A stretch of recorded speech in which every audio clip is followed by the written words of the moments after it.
بھی ہونا ہے، تو اس لحاظ سے جتنی مصیبتیں پریشانی آتی ہیں وہ ہمارے گناہوں کا کفارہ ہوتی ہیں، اور اس کے ساتھ ساتھ پھر قدرت نے ہماری خطاؤں کے لیے بہت سی جو باتیں ہیں ان باتوں میں سے ایک استغفار بھی ہمیں عطا کیا۔ استغفار جو ہے قدرت نے ہمیں عطا کیا ہے کہ جب بھی تم سے گناہ ہو، غلطیاں ہوں تو دل سے توبہ کرو، اور توبہ کرنے کے ساتھ جو ہے استغفار کیا کرو۔ صلوات بابا اللہ۔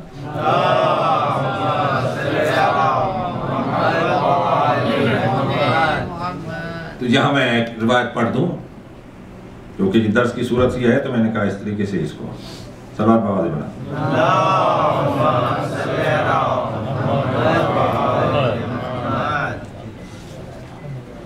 ابن عباس راوی ہے کہ 6 افراد آئے بدوی، اور آ کر انہوں نے اپنا اپنا سوال کیا، حاجت طلب کی۔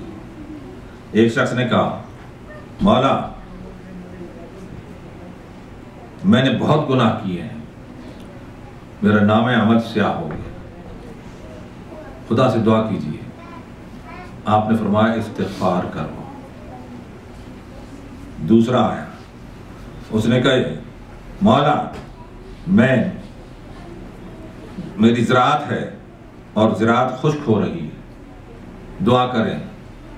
تو آپ نے فرمایا بارش کی، آپ نے فرمایا استغفار کرو۔ تیسرا آیا، مولا غربت نے کمزور کر دیا ہے، میرے لیے دعا کریں۔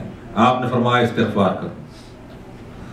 اور 5واں آیا، میرا باغ ہے پھل کم دیتا ہے، آپ نے فرمایا استغفار کرو۔ پھر ایک اور شخص پڑا، چشمے خشک ہو گئے، دعا کیجیے پانی قید سالی دور ہو، آپ نے فرمایا استغفار کرو۔ ابن عباس نے کہا، مولا ہر ایک کی علیحدہ خواہش تھی اور آپ نے ہر ایک کو ایک ہی جواب دیا۔ آپ نے فرمایا کیا تم نے یہ قرآن کی آیت نہیں پڑھی؟ کہ مولا کون سی آیت؟ فرمایا خدا سورہ نوح میں فرماتا ہے، استغفروا، استغفار کرو، استغفروا ربکم، اپنے رب سے استغفار کرو، انہ کان غفارا، وہ بہت بخشنے والا ہے۔ تمہارے گناہ ہیں، غلطیاں ہیں، وہ گناہ کے کہا تھا اس نے کہ استغفار کرو، یقیناً بے شک خدا بہت بخشنے والا ہے۔ یرسل السماء علیکم مدرارا، یہ زراعت کے لیے کہا تھا کہ آسمان مسلسل تم سے بارش برسائے گا، زراعت کو فیضیاب کرے گا۔ یمددکم باموال، خدا تمہارے اموال سے مدد کرے گا، وبنین، اولاد سے مدد کرے گا۔ ایک شخص نے کہا اولاد نہیں ہے، فرمایا استغفار کرو۔ اس کے بعد کہا کہ باغ خشک ہیں، فرمایا یجعل لکم جنات، تمہارے لیے خدا بندیان باغات طے کرے گا، باغات کرا دیے خدا نے۔ یجعل لکم انہارا، کہ بارش نہیں ہے، دعا کیجئے کیسا لی، خدا نہروں کو جاری کر دے گا۔ سوال کئی ہیں، ایک ہی استغفار کے اندر اس کا جواب موجود ہے۔ تو اب اس سے اندازہ لگائے کہ استغفار کتنی بڑی دولت ہے۔ اپنے مریضوں کا بھی جو ہے صدقے سے بھی علاج کیا کرو۔ اور افضل دعا کیا؟ افضل الدعا الاستغفار، فرمایا افضل دعا جو ہے وہ استغفار ہے، بخشش طلب کرنا ہے۔ تو جہاں ہم سے خطائیں اور لغزشیں ہونی تھیں، وہاں خدا نے ہمارے لیے استغفار کے پانی کا بھی انتظام کر دیا ہے تاکہ ہمارا نفس جو ہے وہ دھلتا رہے۔ اور اس کے ساتھ ساتھ یہ جو اذکار ہوتے ہیں، یہ اذکار بھی جو ہے یقیناً ہمارے لیے ہمارے گناہوں کی بخشش کا ذریعہ بنتے ہیں۔ تو گفتگو مختصر کرتے ہوئے، تو جہاں امتحان کی منزل آئی، امتحان کی منزل میں ان ہستیوں نے جو ہے وہ کردار ادا کیا کہ جس کے ذریعے سے تا قیامت خدا کا دین بچ گیا، مصیبتیں بڑھتی گئیں اور بڑھتے ہوئے امامت کا تعارف بھی ہوتا گیا، نورانیت نکھرتی گئی۔ اور جس طرح اس کربلا کے سیلاب میں، چونکہ جناب عباس 2 کلمے کہنے ہیں، عرض کر کہ ایک جملہ اتنا عرض کر دوں کہ جناب امیر المومنین کے لیے، لیکن وہی منتقل ہوتا ہے۔ خداوند عالم نے جو کام کیا، جو کرتا ہے، اسی کے لحاظ اس کا نام ہے۔ رزق دیتا ہے تو اس کا نام رازق، پیدا کرتا ہے تو اس کا نام خالق، رحم کرتا ہے تو نام اس کا رحیم، رحمان، بخشتا ہے تو نام غفار۔ اور ایک اور عمل ہے اس کا، وَسَقَاهُمْ رَبُّهُمْ شَرَابًا طَهُورًا، خدا جو ہے سیراب کرے گا پاکیزہ مشروب سے، سقا سیراب کرنا، تو یہ بھی عمل وہ اپنا کہہ رہا ہے کہ میں کرتا ہوں، سیراب کرتا ہوں، تو سقا سے نام ہونا چاہیے ساقی۔ خلق کرنے سے خالق بن گیا جی، رحم کرنے سے رحمان بن گیا، تو جب سیراب کرے گا ساقی بنے گا، کہتا ہے میں سیراب کروں گا، تو پھر اس کا نام ساقی کیوں نہیں ہے؟ تو قدرت کہے گی یہ میں نے ایک کے لیے مخصوص کر رکھا ہے، اگرچہ میں کروں گا لیکن جس کے ہاتھ کو میں نے اپنا ہاتھ کرایا ہے، میں نے علی ابن ابی طالب کے لیے مخصوص کر رکھا ہے، وہ ہے ساقی جی، تو یہ ان کے لیے مخصوص کر رکھا ہے۔ تو دو چیزیں پیغمبر کے ساتھ جو ہیں، جس طرح پیغمبر کے ساتھ علی ابن ابی طالب تھے وہ بھی ساقی تھے، اسی طرح حسین کے ساتھ جناب عباس ہیں، یہ بھی ساقی ہیں، سقائے سکینہ۔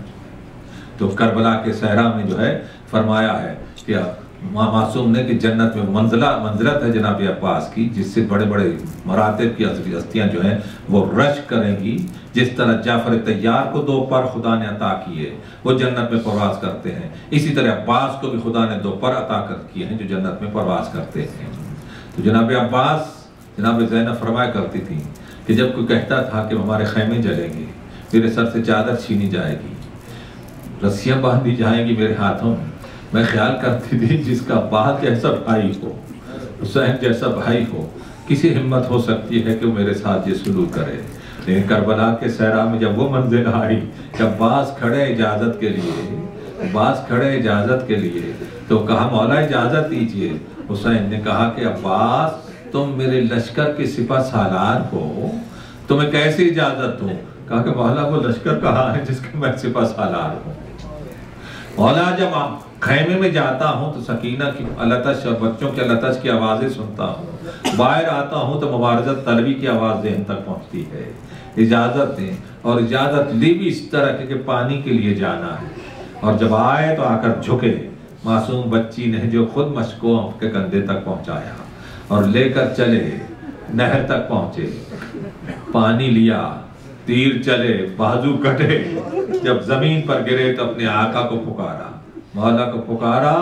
امام حسین اٹھے، ایک جملہ مولا نے کہا، کمر پر ہاتھ رکھا، ہاتھ رکھ کے کہا ان کا سر ظاہری، عباس تیری موت سے میری کمر ٹوٹ گئی ہے۔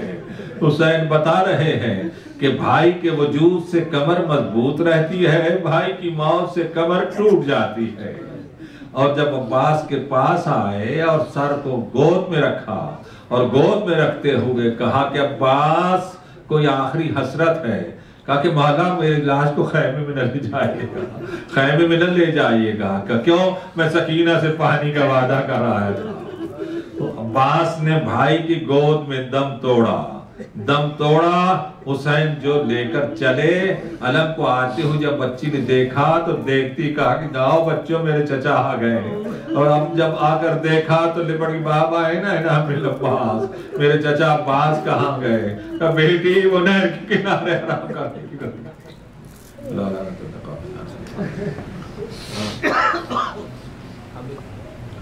یا اللہ بکنتر محمود کہہ لیا تعالیٰ ہماری اس قلیل بات قبولیت شرف عطا فرما، ہماری خطاؤں کو معاف فرما، حاضرین کو اور آفت سے محفوظ رکھ، ان کی جائز مرادیں پوری فرما، جو بیمار ان سے اعتقام عطا فرما، جو پریشان ہیں ان کی پریشانی کو دور فرما امام زمانہ کا، اور ہمیں اس میں شامل ہونے کی توفیق عطا فرما۔